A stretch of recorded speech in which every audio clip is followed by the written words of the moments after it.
Good evening. The state's corruption watchdog has found a key government agency and 2 senior executives guilty of maladministration over the sale of public land without open tender or even proper valuation.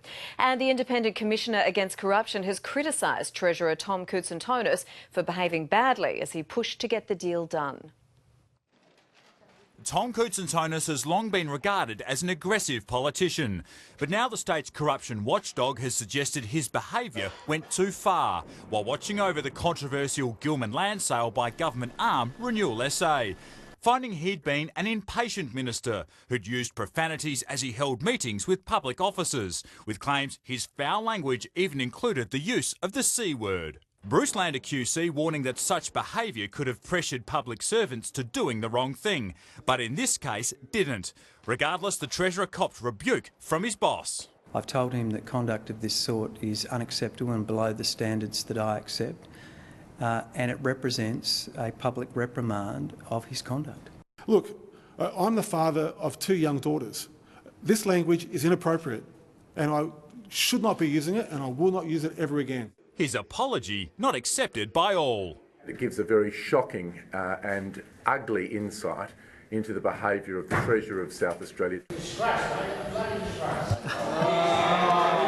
I mean, what an absurdity. Somebody swears as they're on the way out to complain about swearing, but anyway.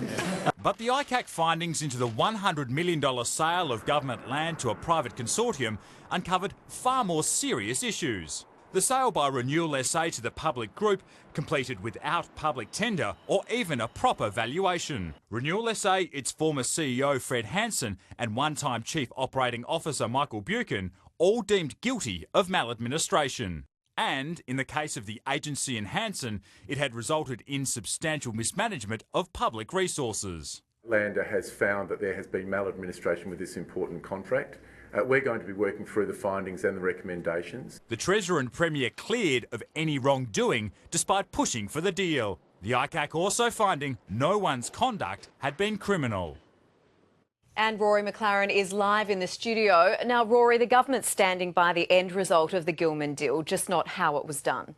Well, Kate, the Premier says the sale of this public land was always more about creating jobs through an oil, gas and industrial hub at the site and not so much about the value of the land. And he says he'd do the deal again despite 4 separate investigations into it. Now, if the 2 senior public officers found guilty of maladministration, one of them, Michael Buchan, still works for Renewal SA. Whether he remains with the agency is now a matter for the current CEO.